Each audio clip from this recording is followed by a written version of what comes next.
There we go. As we Definitely. welcome you There you into go. On Sara's Partyline. Partyline brought to you by Wimmer Opticians and Chiropractic Connection. As we welcome back from the Soil Water Conservation District, John Maile. How we doing? Good. Very good, Kirby. You have no high school football this weekend. No, it was a heck of a run, though. I'm proud of that team down Eden Valley Watkins, and heck of a run. That was a fun fall. It was. Yep. That's your last. Is that your youngest too? That's my youngest. So now you just get to go and watch and talk and. Yeah, the anxiety of every week and excitement and the chatter is kind of feeling a little empty right now, honestly. That's So. I would imagine after a good 11 weeks of it's been your after work life. That's right there. Absolutely love it. John, you brought Peter Borash with you here today. Yeah, Peter is the area wildlife manager out of Sauk Rapids.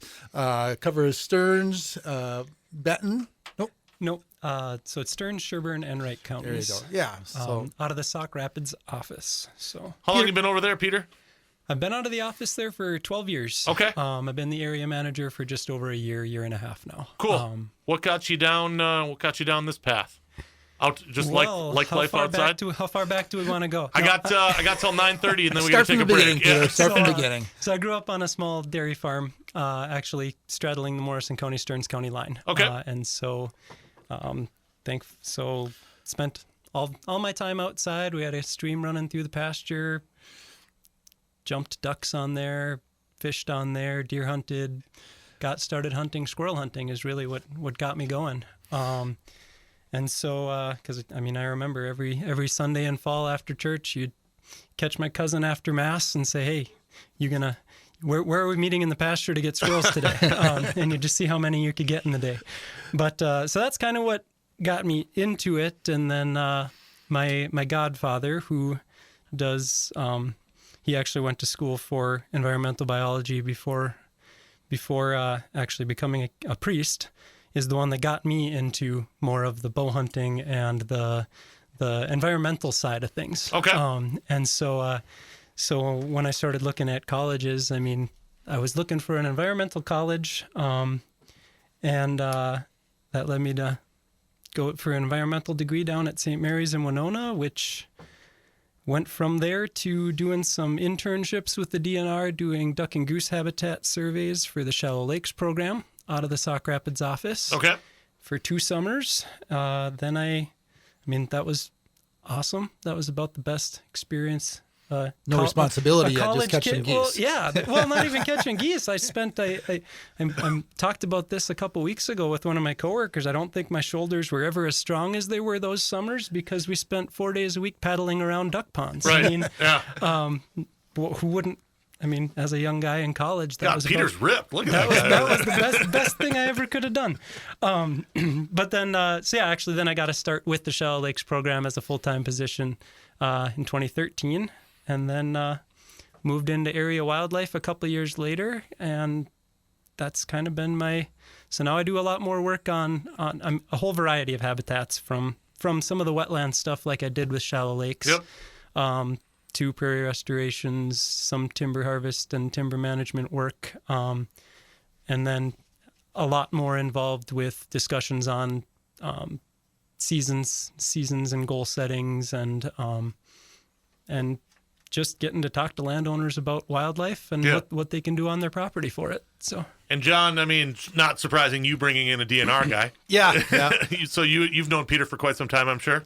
Yeah, I know Peter from way back in the day, and it's just like his background, I think, fits Stearns County and this area really well. Like you heard, a small dairy farm up in Morrison, Stearns County line, understands what it's like being a rural landowner in this part of the world is really important. All the interactions that we have with, deers, turkeys, coons, and just land management in general.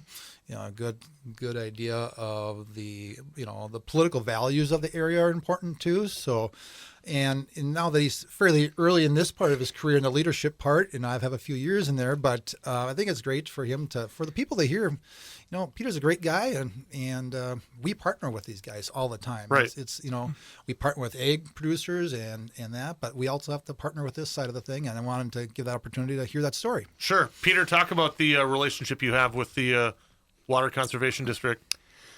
Well, so we, again, in my role, one of the main roles is to be in charge of, I have 61 different pieces of public land across those 3 counties.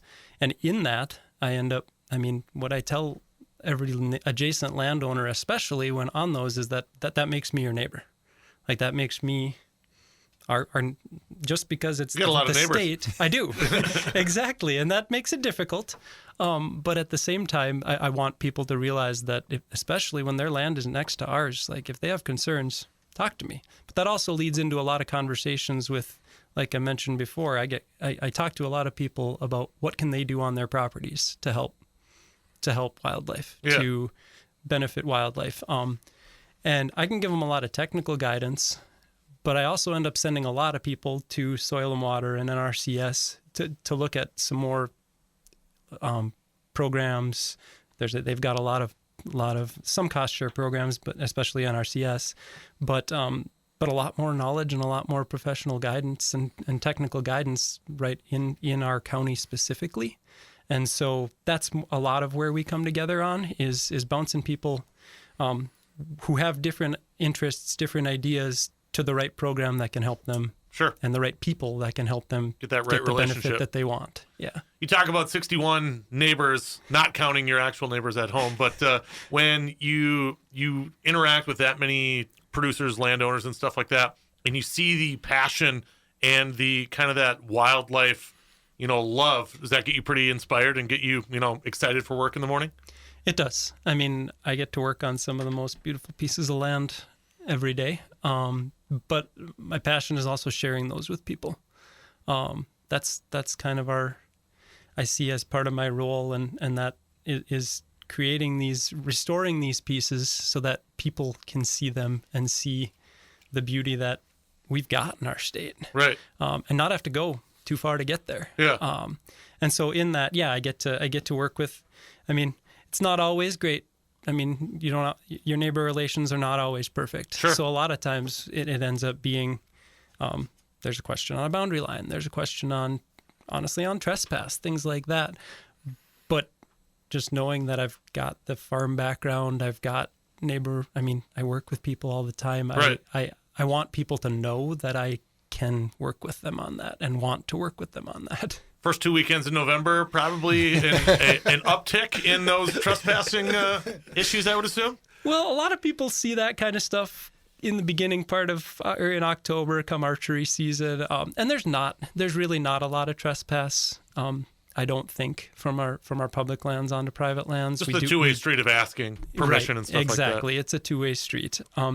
But definitely that's the busiest time of year for us. At the same time, from my perspective, I want my staff off those lands during gun season. They're used heaviest during that 2-week span. Let the deer hunters be. The state have it, and yep. so our busy period is that 2 months leading up to November, where we're getting all the accesses ready. We're getting all of our prescribed burn prep done in advance of all the hunting seasons. We're trying to get everything in good condition and ready for those hunters before they get there, so we can keep our hands off it and then let them enjoy it. Yeah. And a great way to look at it as well. And rifle hunting's so quick, where you guys just make sure everything's ready and then have fun. Yeah, and that's a good. You say that's so quick, and that's really true. I blinked and deer season, firearms was over, but that's only one of the many seasons we've got here. Pheasant hunting's been open for a month already, and Stearns County's got some great pheasant hunting ground and great numbers of birds. But we've got archery season still going through the end of December. We got muzzleloader season coming up, and just plain getting out and enjoying the native habitats. Right. That's a whole group of people that I don't think get a lot of credit for this land, for Sure. the lands we manage. Or not a lot of credit, but I don't think people realize Bird watching. how many people just go out, bird watch, go out, hike, go out and just spend some time away from a screen. Yeah. Get some fresh air. Exactly. And Enjoy that's our great area here in central Minnesota. And that's all year long. Yeah. That's not just this fall. Yeah, there's not a season for that. Right. It's called time. Yep. Endless, basically. We are out of time here in the first segment. We'll take a break. We have much more to come with Peter Borash as well as John Maile here on Sarah's Partyline. We break for news, weather, and markets right now in studio from the Soil Water Conservation District, as well as Peter Borash, the area wildlife manager. So, toughest question of the day. How'd you do in the deer stand? Well, it was a really good year in the deer stand. There were a lot of deer. I was fortunate enough to harvest a nice 8-point buck and a nice yearling doe. So the freezer's well stocked, and got them both on mornings, so the kids could come down and help me drag them out of the woods. It was a good family event. Nice. Hey, get out here and help Dad. I like it. They were watching and waiting for shots all morning long, and they were excited when they heard them. Good. John Boy? Yes, our freezer is stuffed full. It's stuffed, yeah. Between our family, we got a bunch of deer in the freezer. Every one of us in the family's taken a deer. My son, Jack, who had a day off of football in one morning and got to go hunt. Got to take a beautiful 10-pointer with his bow. So that was nice. But yeah, we took a lot of antlerless deer, does, and we only took the one buck off the property, and we're ready to test mirror meats and Pep's Pork, and everybody is busy with spread the wealth, huh? With some Plattenberg's hot dogs, all that fun stuff. Yeah, we're spreading the wealth. So. All those years at Ripley, and you don't go up to Ripley? Oh, I do. Was that a young man's game? I started this new job, and I'm a little bit a little bit busier, so I just don't have the time to go running up to Ripley. But yeah, it's a fun place. Yeah, I'm sure plenty of memories made up there over the years. Yeah, it just spoils you if you spend a few days. But yeah, we have pretty good hunting around here. That's good. So, well, congrats to you guys. Getting out for birds now, or to the musket you go with the muzzleloader, or what are you going to do? I've never muzzleloader hunted. Okay. I do archery hunting and then firearms deer hunting. I grew up shotgun hunting, and that's what I still enjoy doing. And at that point, I'm ready to switch over and follow the dog for a while. Okay. So I got this is the time of year I like to switch over for pheasants. Sure. Now that crops are essentially all off, and most of the deer hunters have had their chance at the woods and the prairies, and let the pup out. Then I get to take the lab out for a while. There we go. Peter, you talked before about your relationship with local producers and stuff. What type of issues do you, as the area wildlife manager, do you kind of run into when you talk habitat management and stuff like that? Just trying to make sure conservation's still in their backbone there, or what are you up to? That's some of it, yeah. A lot of it is educational, especially like this summer, because we finally got water and rain again. We had a lot of beaver concerns. But a lot of beavers flooding out ditches, flooding corners of crop fields, things like that. And the DNR doesn't do removal on private lands. But you got a number for a trapper, I bet. Well, or we can help guide producers to trappers, or at least help guide them through. I get a lot of calls asking, well, what can we do about it? Well, there's different things that you can and can't do as far as removing dams and lodges and beavers, especially outside of season. So I talked a lot of people through the laws regarding that. This summer specifically, I think more than any summer I've ever had in the DNR. Sure. It's been busier with that. Yeah. Yep. And for the last 3 years, we've had a drought, and the beavers were still there. They just had no water to hold back. Now they've got water to hold back. Sure. So that, and then another part of our summer that has or deals with damage to crops. Again, we don't that's not a fun part of my job, but I do talk to producers about ways they can minimize damage to crops from whether that's high deer numbers, or deer and geese are kind of the two main ones in our work area. Other parts of the state, there's a lot more bear damage. There's a lot more sandhill crane issues. Again, that's not a fun part of my job. Yeah, comes with the territory, but it comes with the territory, and that's one reason why I haven't said it yet. But like we've been talking about deer hunting and things like that, and that's one reason why I really, really encourage people to look at the deer populations on their property and just know that harvesting a buck once a year is not the only is not going to lower any deer populations. Sure. And that's something I have a lot of conversations with, especially farmers about. Yeah. Because farmers are not often the ones that are doing the hunting. They let people on, or nephews and cousins and stuff. Families, cousins, or when they hunt. A lot of times the farmers who hunt will shoot whatever comes because it might be the one day they have off the combine. Yeah. But but then we still have a lot of conversations. Well, you have a lot of good habitat on your property, and I know you like to see the deer, and but antlerless harvest is a part of deer management, and I have a lot of conversations with producers about that. Right. And just with the opportunity, I mean, it's going to be 2026 in like 45 days or something like that, and just trail cameras and stuff like that, and realizing the population that you have on your property just helps you guys. It's a nice resource to talk to local producers about what's in the backyard. Yeah, and I love to hear. I mean, I love to hear what people are seeing. I love to hear what people are seeing, what they're not seeing, because when it comes down to it, I'm one of the people who helps come up with the bag limits or the number of tags for the local permit areas. And we're pretty liberal here in Stearns County because we have a robust. We have some really good habitat across the county, and I think people are starting to evolve from the 70s, 80s, and early 90s when you had to get the doe permit. Yeah. And it's still hard to sometimes pull the trigger on them, but now we're really urging to take. Those are important deer to harvest. Well, yeah, I think that's a good point. I mean, a lot of us grew up. I mean, even I grew up not seeing a deer from a stand for the first couple of years I sat. Yep. And it's amazing how much that can change in 20 years, 25 years. And so it's just helping people understand that we've got great habitat throughout the area. Like John said, we have liberal seasons, and that's there for people who notice those high populations and want to be able to do something about it. That's what those liberal extra licenses are available for. But it doesn't mean anybody has to use them. Yeah. And I think that's another thing that a misconception we sometimes get is when we have an early antlerless season or we have a 3 deer limit, it doesn't mean everybody's shooting 3 deer. Actually, I think state averages, it's still very few people actually shoot more than 1 deer. Yeah. Right. It's less than 10% that shoot 2 that register 2 deer, and it's less than 2% across the state that register 3 or more. Yep. And so I think it comes across to people sometimes like, oh, we're allowing people to shoot all the deer on the landscape.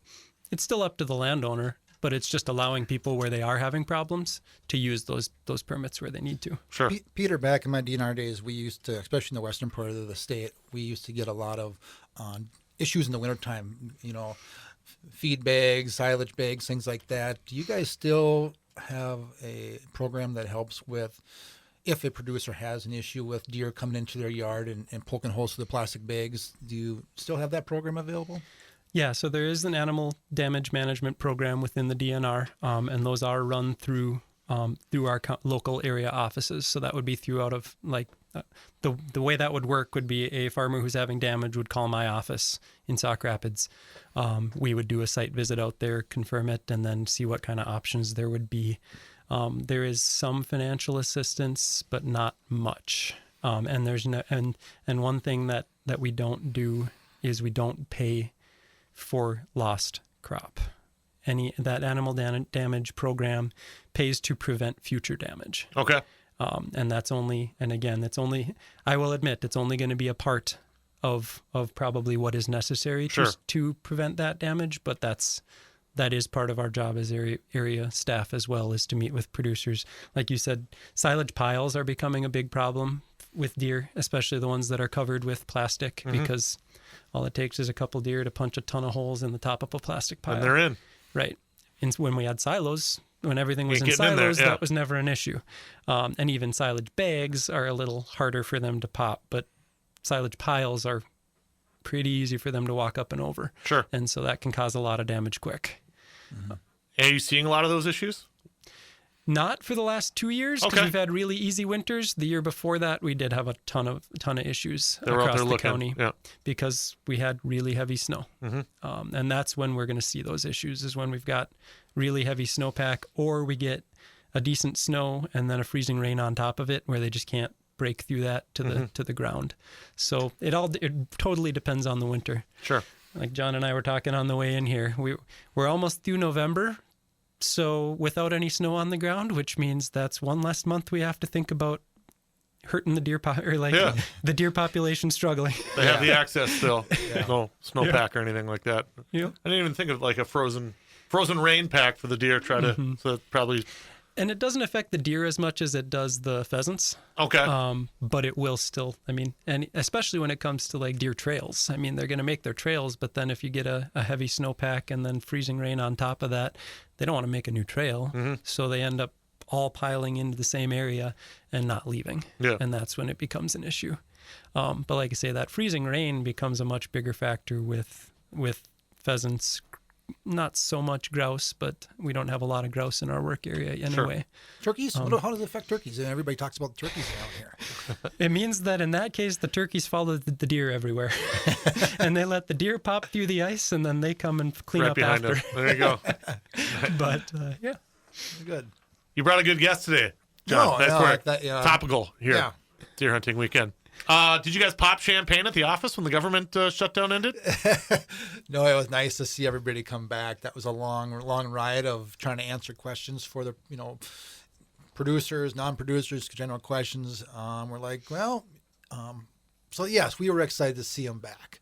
And A lot of maybes, a lot of, perhaps. Well, the struggle Depends. thing, we couldn't access programs. CRP payments were the big question. Are those coming out? Things are going to get going now. Next Wednesday before Thanksgiving, I called a staff meeting with the federal partners. We're all getting together to kind of catch up, go over the, see where we're at. Yeah. Maybe they'll have a long lunch and have fun too and talk to everybody. It's nice to get going. So, we got a new manager in the office. I'll be bringing him in next month.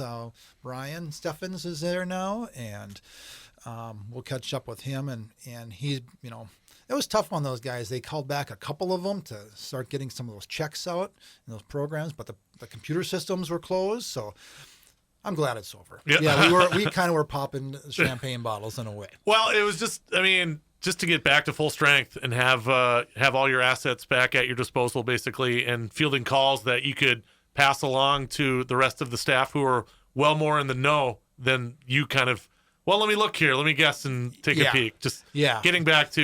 Let me take another note. Exactly. So, and I got to imagine local producers and stuff like that, they were worried as with the calendar change and stuff like that, and maybe tax season coming up. You had talked about CRP payments and stuff, where it's like, well, what's happening here, John? Exactly. And the big thing is too. Fall is construction time. Mm-hmm. We have projects that we're rolling that our engineering staff are covering for them because they can't report to work. They were told, nope, you're home. But stacking slabs, manure pits, things like that were right in the middle of being built. And you don't tell the contractor, hey, hold on, don't do that anymore. Nope, cancel those loads of concrete. Yeah. They're rolling. And so our staff did a great job of stepping up and trying to fill in those gaps and making sure things could still roll along. Probably stretching the limits of what we all could do, but we made it work, and hopefully never again. Hopefully never again, but we know how this rolls. Yeah. I've been in government for about 25 years now and been through state shutdowns, federal shutdowns. It's all been interesting, but sure. That's I guess what keeps I suppose they keep us more efficient. Yeah. I don't know. Just kind of roll your sleeves up and, try to roll with the punches, basically, right? That's right. Get it done. Right. But we got good staff. We covered it. We made it happen. And I know there was frustration, but we're back on. Sure. So I've heard you on this very radio station. Peter's heard you on Bob FM talking about your tree sale going on. Yes. Things started off a little slow. We're not sure if people were just enjoying the fall weather too much. But, yeah, we definitely want to get the word out that get your tree sales, get your orders in. You can do it online. Go to our website. You can purchase them via credit card. If you want to do it old school and come in and talk, we got Nolan and Jason in the office that knows our trees well. Mm-hmm. You guys heard me talk about this numerous times. The EAB Emerald Ash Borer is ramping through the county. Come on in. We'll give you some guidance on, what to replace those trees. I'm looking at the list right here. Man, we have, it looks about close to 40, 50 different species. They're sold in bundles of 25, anywhere from about, that $45 to $50 per bundle of 25. They come next spring. So definitely come on in.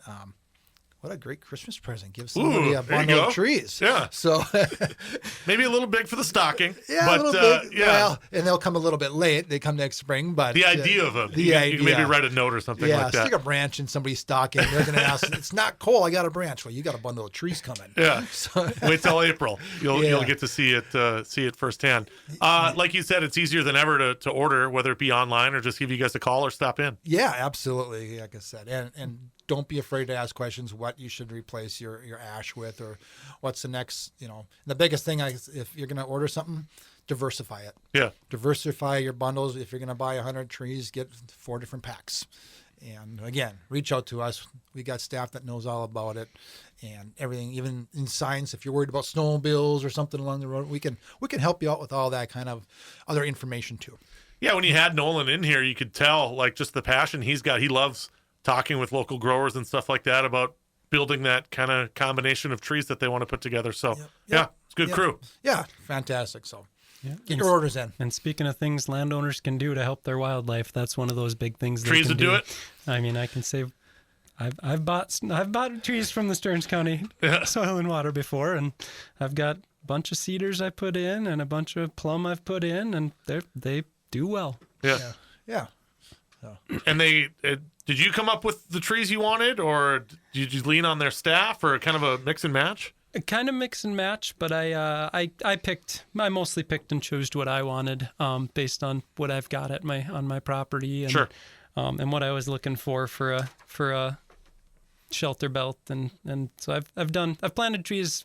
I think 6 or 8 of the last 10 years on my property. Sure. Because in my mind, in the future, I'll never be disappointed that I added trees.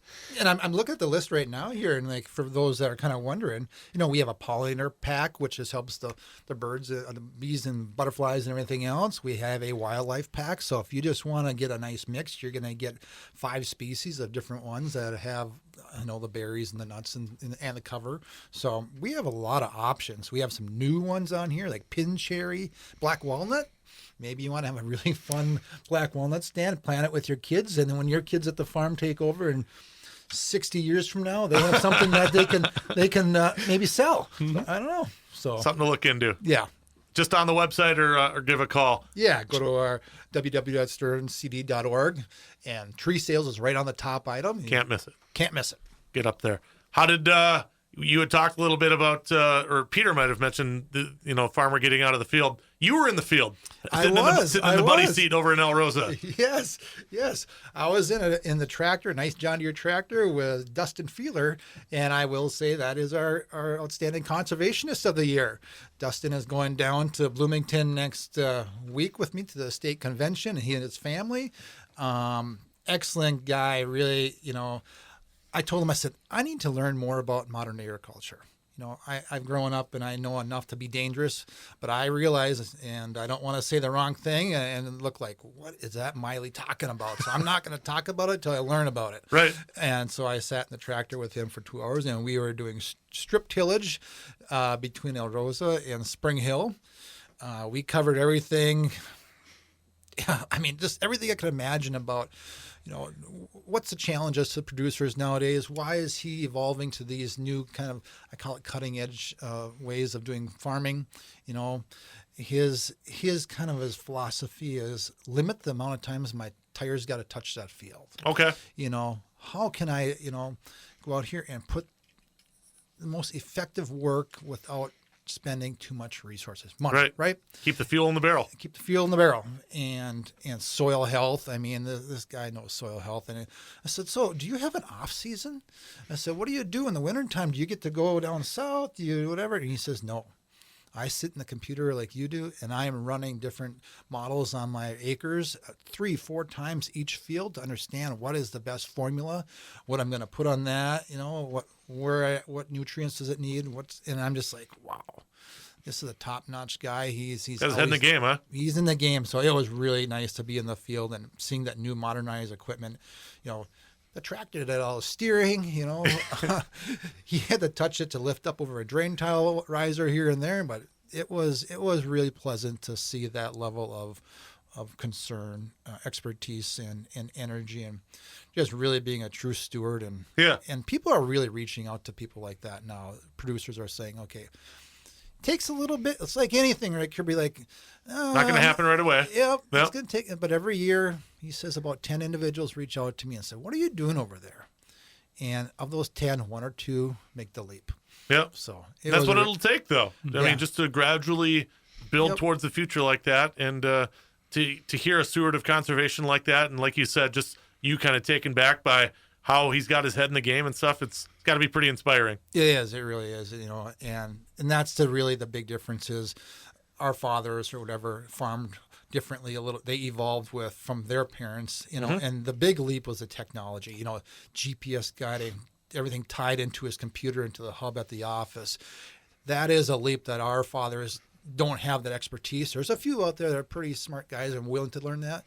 But that generation of farmer is bringing that in and, you know, knowing I'm almost going to say every square foot of their acres has got data. Yeah. And they're making sure, and they're trying to, you know, be aware of where their water's going.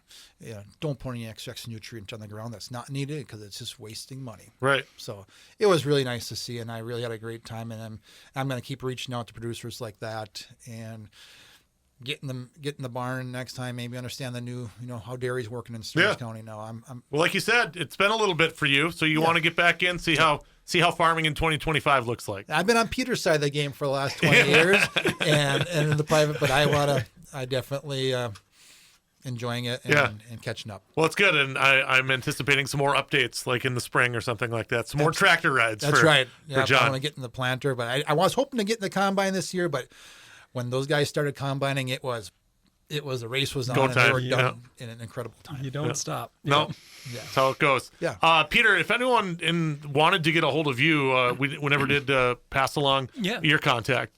So best would be, because there's 4 wildlife staff in the Sauk Rapids office, myself, 2 assistant managers, and then we have a 9-month seasonal guide. The best way to get a hold of us, to make sure you can actually get a hold of one of us, is to call our main office at 320-223-7878.